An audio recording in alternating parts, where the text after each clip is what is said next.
bem-vindos a mais um episódio do Crônica Pode. Eu estou aqui com a doutora Ana Cristina, ela é desembargadora do Tribunal de Justiça do Estado de Goiás, e eu convidei ela aqui para a gente discutir sobre a lei da fibromialgia.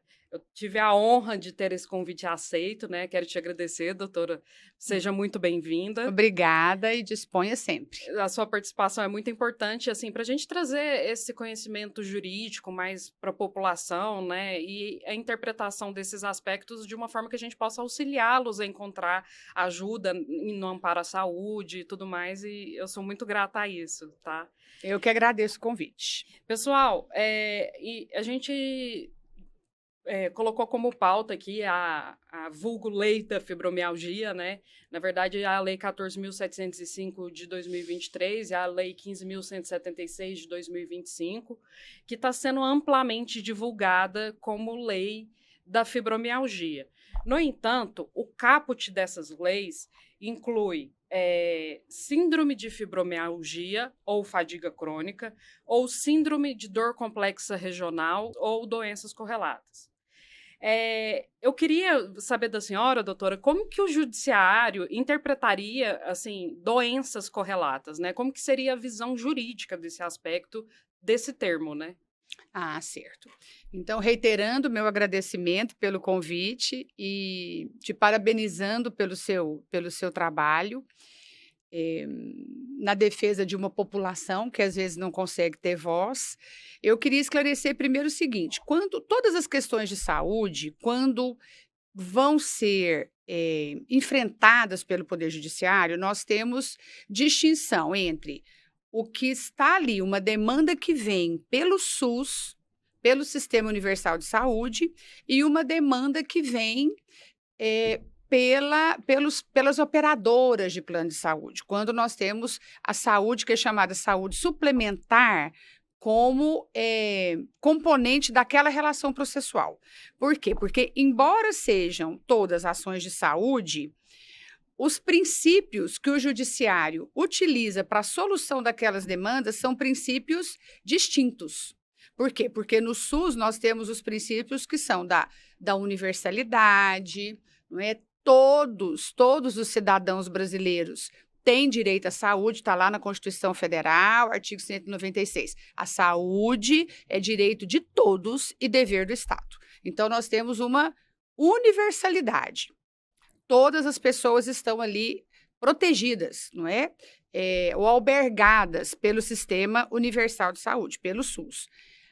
A integralidade, esse tratamento, aliás, não é só o tratamento, porque engloba a prevenção, engloba o tratamento em si, engloba tudo o que seja necessário para a recuperação da saúde de uma pessoa.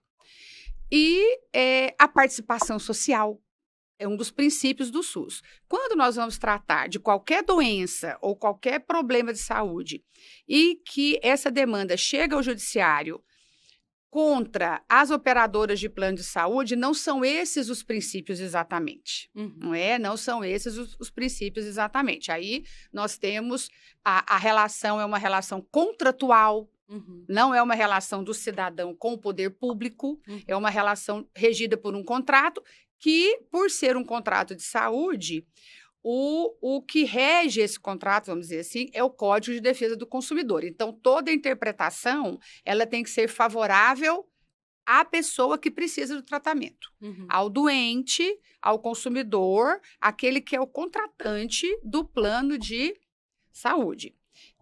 Mas as regras, não é? Vamos dizer assim, as regras legais, os dispositivos legais não são os mesmos. Então, eu acho que agora, né, partindo dessa premissa e voltando à questão que você colocou inicialmente, uma lei como essa, que trata de doenças que são específicas e que vem sendo conhecida pelo que, não é? Nós até conversamos um pouco antes e pelo próprio contexto da sua pergunta, vem sendo conhecida como lei da fibromialgia.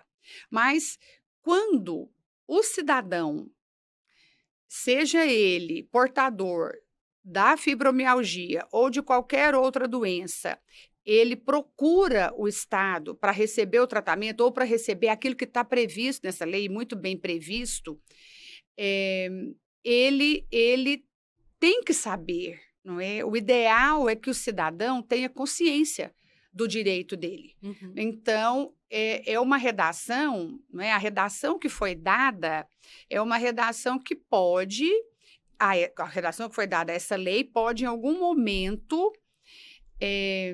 não trazer essa consciência para o cidadão. Porque se a lei vai, né? Porque no Brasil é o seguinte, a gente tem lei demais. Uhum. Tem muita lei.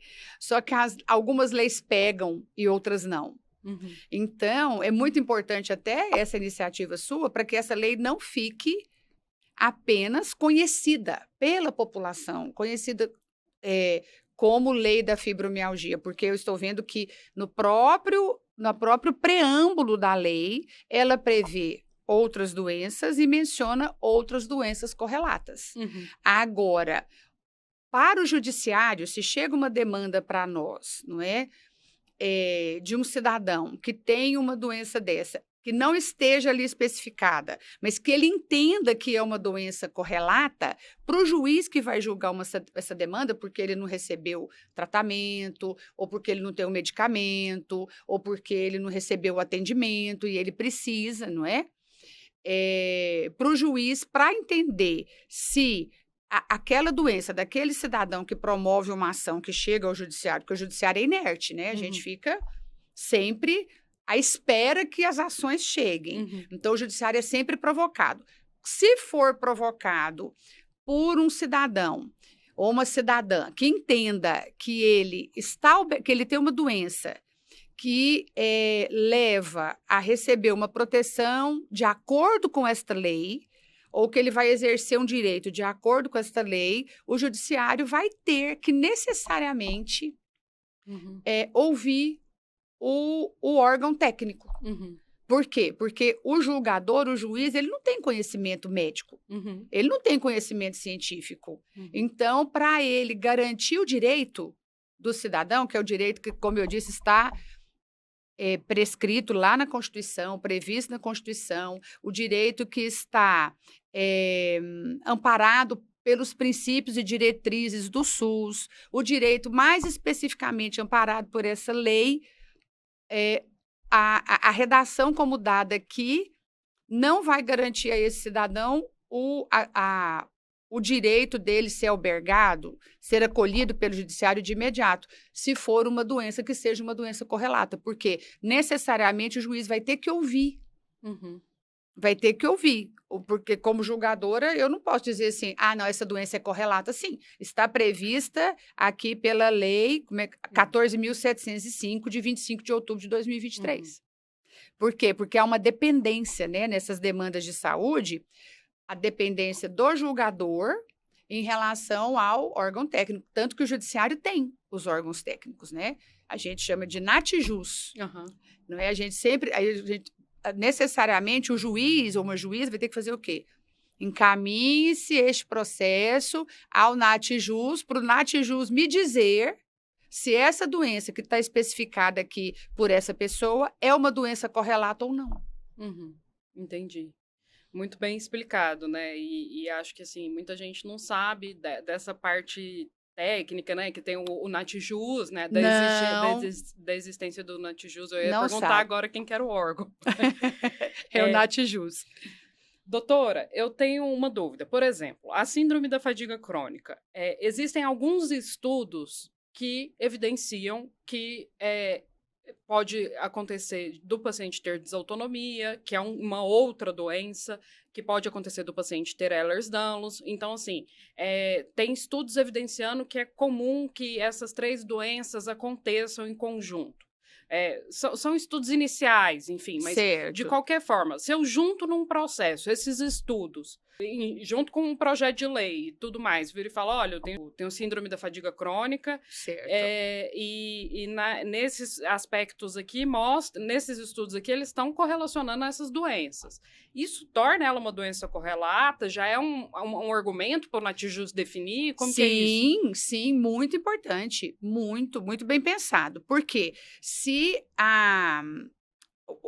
quem promove essa ação, né? E eu estava até destacando o SUS, mas pode ser também contra uma operadora de plano de saúde, Uhum. não é? Porque, e aí, como regra, em relação à saúde suplementar, isso o judiciário foi construindo um entendimento, que a gente costuma chamar de entendimento, não é? Mas que, na verdade, é uma orientação da jurisprudência. Os tribunais vão decidindo, várias vezes o mesmo assunto, aquilo se consolida. Uhum. E o que está consolidado é que, por exemplo, nenhuma operadora de plano de saúde, ela pode, ela definir o tratamento, ou ela definir qual o tratamento para aquela doença, Uhum. ou para aquele caso. Por quê? Porque quem define isso é o médico. Uhum. É o médico. Então, se uma pessoa que tem síndrome da fadiga crônica, ela junta um relatório do médico que a acompanha, do Uhum. médico dela, não é? Ou da médica dela. Junta a comprovação lá, está lá no documento médico, o diagnóstico. Uhum. E se, junto com isso, vem os estudos, ainda que iniciais, dizendo que aquela doença é doença correlata da síndrome da fadiga crônica, isso auxilia muito, Uhum. ampara muito. Então, quer dizer, o processo chega no órgão técnico dentro do judiciário, mas já com um direcionamento. Uhum. Então, no caso, o juiz já fica muito mais amparado. Uhum. Muito mais amparado para decidir, para determinar ou ao poder público, não Uhum. é? Ou seja, poder público, o Estado, o município, que seja, ou determinar a operadora do plano de saúde que sim, que aquela é uma doença correlata, que já há estudos naquele sentido, não é? O médico está afirmando que sim, o Uhum. médico que acompanha aquela pessoa e que tem conhecimento científico. Uhum. Então, fica muito mais fácil, se numa demanda assim, tão bem amparada do ponto de vista de prova, porque o juiz precisa de prova para decidir, não é? Uhum. Fica muito mais fácil para o juiz decidir. Fica Uhum. muito mais fácil para o direito dessa pessoa ser garantido. Porque às vezes a gente tem que garantir, às vezes liminarmente, às vezes pode ter uma situação que seja emergencial. Uhum. Então, quando a situação é uma situação emergencial, não dá tempo de mandar para o Natijus. Uhum. Entendi. Entendeu? Não dá tempo de ir para o Natijus. Então, quando o juiz vai decidir liminarmente, o que o juiz tem que olhar? O judiciário olha.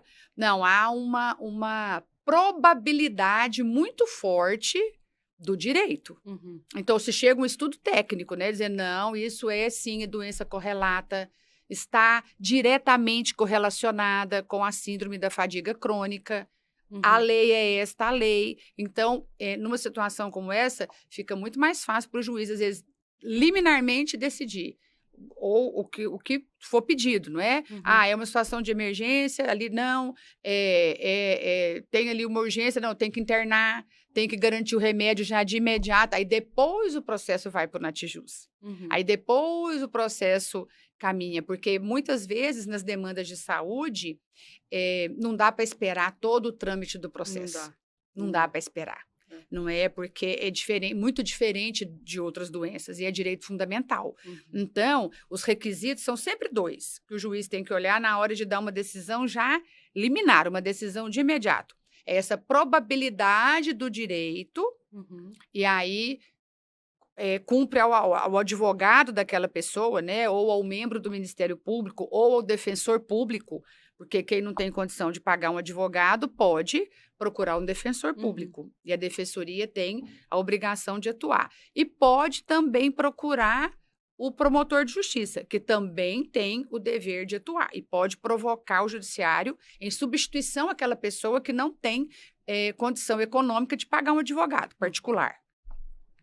E aí, então, seja o promotor, seja o defensor público, ou seja o advogado, se ele junta essa prova, a probabilidade do direito está ali demonstrada, e o segundo requisito que a lei exige é o quê? Que a gente chama assim, o perigo da demora. Uhum. Então, o juiz vai analisar o quê? Se eu for esperar esse processo tramitar, e vai para o Natijus, aí volta, aí o juiz fala, não, eu quero mais um esclarecimento, vai para o Natijus de novo e volta. Agora eu vou ouvir o Estado para saber o que o Estado tem a dizer, ou a operadora do plano de saúde, né? Isso demora, às vezes, meses e meses. Aí o juiz vai analisar o quê? Se eu for esperar essa demora, quem que está correndo mais risco? Qual o risco maior? É do poder público, da operadora de plano de saúde, que são os réus, ou da pessoa que está doente, que é o autor? O risco, o prejuízo, sempre, né? Nessas demandas de saúde, o risco maior, o prejuízo mais grave, se a gente for esperar todo o trâmite do processo, é da pessoa, do autor, do doente, do cidadão ou da cidadã. Então, os dois requisitos ficam ali comprovados, fica muito mais fácil do juiz conceder o direito que está sendo ali buscado, o direito que está sendo pleiteado. Entendi. Muito bacana poder trazer esse tipo de conhecimento para a população em geral. Né? Importante demais.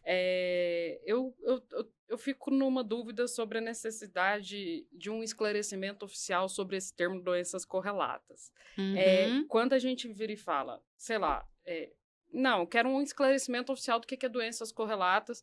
É responsabilidade do legislador? É responsabilidade do Ministério da Saúde? É responsabilidade de quem? Para quem que eu recorro para virar e falar assim, olha, a gente tem essa lei agora que saiu e no caput dela tá virando e falando que tem doenças correlatas. O que é doenças correlatas? Quem que define isso para mim? Quem que tem a obrigação de definir isso para mim, caso eu queira que isso seja formalizado de algum aspecto, entendeu? Eu acredito que o Ministério da Saúde, sim. Você acha que é o Ministério da Saúde poderia ser provocado porque pode ter uma portaria do Ministério da Saúde, não é? Porque o ideal é que tivesse previsão na lei mesmo. Só que, quando nós estamos tratando de saúde, as regras não têm como ser muito, assim, absolutas, não é? Muito matemáticas, muito exatas. É isso que eu quero dizer. Porque, às vezes, o processo legislativo como um todo, ele é uma construção. Ele é uma construção. Todo cidadão tem o direito, não é? De participar, porque nós vivemos numa república, vivemos numa democracia. E então, é uma construção. Agora, eu acho que, em se tratando, como eu vinha raciocinando quando você me fez a pergunta no início, em se tratando de direito à saúde, de previsões legais que tratam da saúde, às vezes fica muito difícil prever tudo, não é? Na lei. Sim. Entendeu? Por quê? Porque pode ter, eu falo que é uma construção porque é uma construção democrática, é uma construção da cidadania, mas é uma construção também científica que chega lá no poder legislativo. Por quê? Porque hoje, você mesmo disse, há estudos que indicam doenças correlatas, mas esses estudos podem evoluir. Podem surgir outras. E depois que estabelecer outras, podem surgir outras. Então, se a lei também, se ela traz uma redação fechada, estou pensando nisso agora. Estou pensando nisso agora. Se a lei, às vezes, traz uma redação que seja fechada, além dessas que estavam aqui, mais umas 2 ou 3, e não tem essa possibilidade, e outras doenças correlatas, teria que ter uma outra lei. E depois uma outra lei, e depois uma outra. Então, por um lado, traz uma dificuldade de conscientização, porque o cidadão lê a lei e pensa assim, eu tenho esse tipo de doença, será que ela é correlata ou não? Como é que eu vou conseguir, se eu precisar demandar a minha operadora de plano de saúde para garantir meu tratamento de acordo com essa lei, ou demandar o próprio poder público, não é? Que seja, como que eu vou mostrar para o judiciário que é sim uma doença correlata. Então, tem essa dificuldade, às vezes o cidadão não conseguir, não é? Ou ter a consciência ou conseguir demonstrar isso, mas, de outro lado, Ivana, também tem a dificuldade do quê? Se for uma redação legal, mais exata, que a gente fala que é assim, no direito a gente fala assim, é uma redação taxativa. Uhum.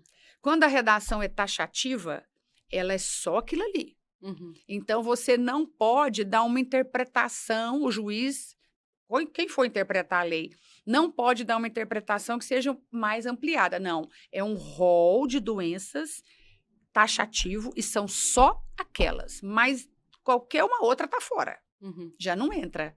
Então, essa redação do jeito que ficou aqui virou uma exemplificativa. E não uma taxativa. Uhum. Então, pode ser que, não é, conforme as pesquisas forem avançando, conforme quem estuda essa área da medicina for avançando, que a ciência for avançando, e tiver esses estudos técnicos, às vezes a pessoa consegue. Entendi. Não é? A pessoa consegue, do que se tiver só aquelas doenças ali, aí fica assim, não, é uma lei só para fibromialgia. Se você não tem fibromialgia, você está desamparado. Uhum. Ah, é uma lei que trata só da síndrome da fadiga crônica. Uhum. Se você tiver outra doença correlata, não. Então, você está, entendeu? Uhum. Tem essa dificuldade. Mas respondendo a sua pergunta, eu acredito que teria que ser um órgão técnico do Ministério da Saúde, às vezes por meio de portaria, porque a gente tem uma hierarquia de leis, né? Então, você tem lá a Constituição Federal, não é? Que é a norma mais genérica de todas, a mais abrangente. A saúde é direito de todos e dever do Estado. É de uma abrangência do tamanho do Brasil, continental, não é? Porque é a Constituição Federal, é a Constituição da República. Agora, você tem uma lei federal. E aí, depois, a gente tem leis estaduais, e depois tem portarias, tem resoluções. A Agência Nacional de Saúde, a ANS, edita muita resolução. E a gente se ampara nessas resoluções para decidir. Não é lei, mas é uma norma. A ANS poderia ser acionada também, Poderia. No caso. Poderia. A ANS poderia também. Entendeu? Justamente para esclarecer. Ó, tais doenças são doenças correlatas. E acionar a ANS ou o Ministério da Saúde pode ser algo feito pelo cidadão? Pode ser, ou tem que ser por uma associação? Como que é? Ou tanto faz?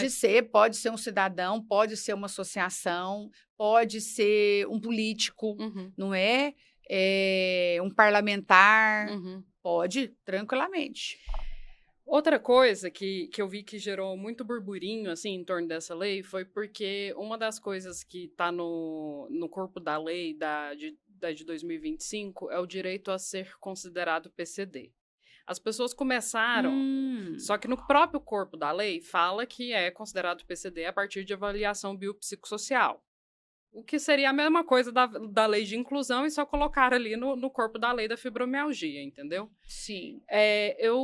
Só que as pessoas têm usado isso para fazer uma divulgação como se a partir de 2026, porque é quando a lei de 2025 entra em vigência, todo fibromiálgico ou todo paciente com síndrome da fadiga crônica fosse ser PCD, né? Sim. Então, eu queria que a senhora explicasse para a gente um pouco sobre essa questão de necessidade de avaliação biopsicossocial. Porque, inclusive, teve muita sociedade médica se manifestando contra a lei.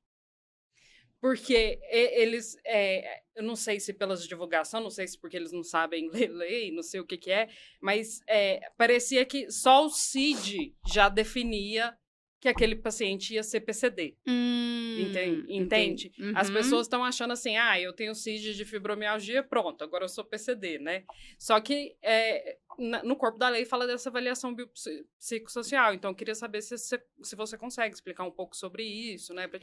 Isso é muito importante, porque as consequências jurídicas dessa, vamos dizer assim, dessa categorização são muitas.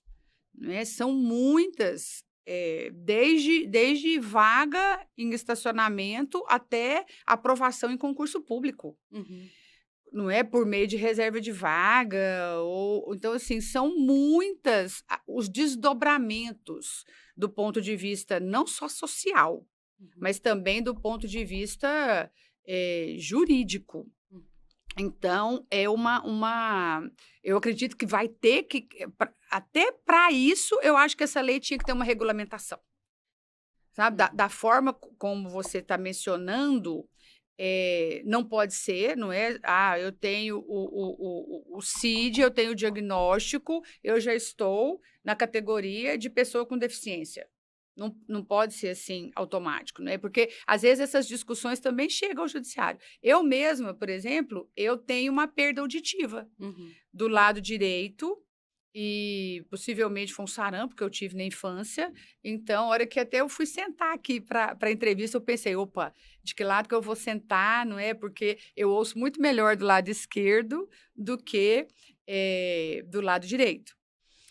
Mas quando eu fiz concurso público, ninguém falava nisso. E às vezes chegam muitas as demandas. Ah, a pessoa às vezes tem perda auditiva unilateral, tem perda de visão unilateral. Isso não é? Qual que é o desdobramento jurídico dessa condição, não é? Uhum. Dessa pessoa. Então, para te falar a verdade, eu nunca tinha visto uma doença. Assim, é a primeira vez que eu me deparo, não é? Por conta dessa nossa conversa aqui hoje. Eh, de uma pessoa, às vezes, ter um diagnóstico de uma doença e ali ele ser entendido como PCD, como pessoa com deficiência. Eu acredito, não é? E aqui eu estou até assim, dando uma opinião mesmo, não é com conhecimento de causa, não, de quem já julgou isso, não é que tem estudado, mas eu acredito que seria necessário até ter uma regulamentação mesmo, porque tá vendo? Tá dando dúvida até na comunidade médica, Uhum. não é? Porque, assim, quando eles usam esse termo de avaliação biopsicossocial, pelo pouco que eu sei sobre avaliação biopsicossocial, isso na prática ainda nem está efetivo. E quem vai fazer essa avaliação? Pois é. Quem? É um órgão público? Apesar da lei de inclusão já determinar que porque a lei de inclusão ela já determina uma avaliação biopsicossocial para determinar se a pessoa tem ou não os critérios para PCD. Certo. Só que pelo que eu já ouvi dizer, isso na prática, no sistema, na hora que você vai lá na busca pelo direito de ser PCD ou não, essa avaliação biopsicossocial não está nem efetivamente funcionando, entendeu? Entendi. Ainda não tem diretrizes específicas, não tem nada nesse sentido. E na lei de inclusão, eles não determinam por doença, ela é ampla. É tipo assim, você se enquadra nesses critérios específicos, né? E você tem esse direito. A sensação que eu tive, na verdade, quando eu olhei para a lei da fibromialgia, foi que teve uma replicação da lei do parágrafo da lei de inclusão, entendeu? Só foi uma remeter ao que já define a lei de inclusão. Só que eu acho que tem uma dificuldade muito grande quando você, assim, a nível de saúde, de gaslighting médico e tudo mais, do preconceito, quando se fala, tenho fibromialgia, existe um preconceito muito grande em torno dessa doença, existe um preconceito muito grande em torno da síndrome da fadiga crônica, uma resistência dos profissionais da saúde de acreditarem nas restrições desses pacientes. Por exemplo, 25% dos pacientes que têm síndrome da fadiga crônica, eles estão em condições realmente graves, que não conseguem sair da cama, que têm intolerância à luz, a ruído, às vezes precisa se alimentar por sonda. São pacientes muito graves, muito graves. E 25% deles são muito graves, ponto. Mas isso não significa que todo paciente com síndrome da fadiga crônica não tem condição de viver em comunidade como as outras pessoas. Enfim, ele tem algumas restrições, ele tem algumas diferenças, mas não entra num nível de... Enfim, tem os níveis de doença, né? Certo. Que você vai colocando. Então, assim, de fato, eu acredito que tem que ter uma avaliação, não sei nem se é biopsicossocial, mas tem que ter um critério para definir até onde essa pessoa é incluída como PCD ou não, e de fato tem que ter. Mas eu acho importante trazer essa questão dessa discussão, porque, assim, as próprias empresas interessadas em que Por exemplo, aquisição de veículo com PCD, já começa a divulgar. Hum. A lei da fibromialgia, agora se é PCD, você pode comprar carro PCD, né? Enfim, Com todas isenção, às vezes, não é? Isenção Sim, tributária. sim. Então assim, por isso que eu trouxe essa questão, né? De que CID não necessariamente define. Sim, não define. Não define, Não né? define, não define. E é também uma situação delicada, não é? Porque para você fortalecer o direito de quem realmente tem o direito, se você amplia ou dá uma interpretação que você começa a incluir, não é? De uma forma que não seja segura, com segurança mesmo, segurança jurídica, segurança médica, você enfraquece o direito daquele que realmente precisa, Sim. sabe? É um risco, mas eu concordo com todas as suas colocações, todas, todas. É muito necessário que isso fique muito, muito claro, muito definido, não é? Precisa ter uma Até mesmo definição. porque isso cria uma resistência nos médicos de dar o Sim, diagnóstico. olha, tá vendo? De dar o diagnóstico. Eles criam uma resistência, né? Porque para eles também é muita responsabilidade. Sim. Não é? É uma responsabilidade muito pesada. Então, eles têm que ter realmente critérios pré-estabelecidos, critérios claros, critérios definidos e transparentes para ter mais segurança para todo mundo. E quem que define se, assim, eu digo quem no sentido de que órgão, né? Tipo assim, é o INSS que define se a pessoa, não sei se é o INSS, não sei se que órgão que a gente procura para buscar essa caracterização de PCD ou não? Eu me enquadro nos critérios para ser PCD ou não? A senhora sabe? Mas sabe que eu não sei. Uhum. Não sei, sinceramente. Porque eu nunca. Porque quando chega para nós, já chega a discussão já no final, né? Entendeu? A discussão Entendi. já para o final, não no antecedente. Eu nunca me deparei com uma situação em que alguém estivesse, não é, na condição de PCD e falar, não, mas não me asseguraram. Quem que está errado nessa história? Para dizer assim, não, quem define é realmente o INSS. É um órgão do Ministério da Saúde. Tem que ser um órgão público, isso eu não tenho dúvida. Mas, para ser sincera, teria que ser alguém da área da saúde mesmo para te dar uma resposta que seja uma resposta mais específica, exatamente. Se eu fizer uma afirmação aqui, não vai ser uma afirmação. Não, preocupa não. Segura. Não, tranquilo, não preocupa não. Por último, eu tenho me deparado muito nessa luta por política pública, por tentar aprovar leis e tudo mais, que a existência da lei não representa a sua implementação. E muita gente acha que com o fato da lei existir, já está direito assegurado. Exatamente. O Mar Vermelho se abriu. As águas do Mar Vermelho se abriram, que nós vamos poder passar, chegar na Terra Prometida. Não é assim mesmo. E não é. Não. E quais são os mecanismos jurídicos ou institucionais que a gente deve procurar para que a gente consiga garantir a implementação de uma lei? A gente procura o judiciário, a gente procura o Ministério Público, para onde a gente procura a Secretaria de Saúde? O que a gente faz para que a lei seja implementada? Porque conseguir que a lei seja aprovada já é uma grande batalha. E uma grande vitória. É uma grande batalha e uma grande vitória. Mas como até nós comentamos de início, né? No Brasil, há leis que a gente, né? Nós brasileiros fazemos as leis que pegam e leis que não pegam. E que ficam lá, dormitando, não é? Sem frutificar, sem ter impacto real na vida das pessoas. Então, eu acredito que essa tem que passar pelo Ministério da Saúde, mesmo, por conta dessa questão de doenças correlatas, não é? Tem que ter uma provocação lá. E, para a garantia de direitos, eu acho que muito o Ministério Público.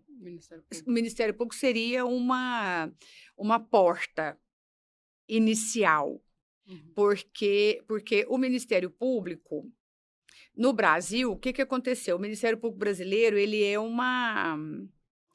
também uma construção que se consolidou com a Constituição Federal de 1988, é um Ministério Público ímpar. É um Ministério Público comparado com os outros ministérios públicos dos outros países que tem uma conformação muito própria. E na Constituição Federal de 88, constou que o Ministério Público é defensor do regime democrático, da ordem jurídica e de direitos individuais indisponíveis, de direitos sociais, de direitos individuais que sejam indisponíveis, de direitos, nós podemos dizer assim, direitos fundamentais, direitos que são sociais. E a saúde está ali, não é? É um direito, eu acredito, ali junto com a vida, se a gente tivesse uma escala, né, de direitos fundamentais, estariam no topo. Então, o Ministério Público Brasileiro, com essa conformação, que é muito própria mesmo, e é um órgão de muita força, ele tem atuação em vários ramos e foi passando a atuar muito na área da saúde. Muito na área da saúde. E ele pode atuar na área da saúde individualmente, que é quando um promotor de justiça lá da comarca de Estrela do Norte, às vezes lá não tem defensor público, mas lá tem promotor. Então, o Ministério Público é uma instituição pública que tem uma capilaridade muito grande no Brasil inteiro, porque tem os Ministérios Públicos dos estados, né? Não só o Ministério Público Federal, que fica mais nas capitais, nas grandes cidades do estado. Agora, o Ministério Público dos estados do Brasil, ele tem uma capilaridade muito grande. Então, você tem membro do Ministério Público, como eu disse, de Estrela do Norte até Posse, lá na fronteira com a Bahia, lá no Novo Planalto, lá no norte, até Corumbaíba, lá no sul.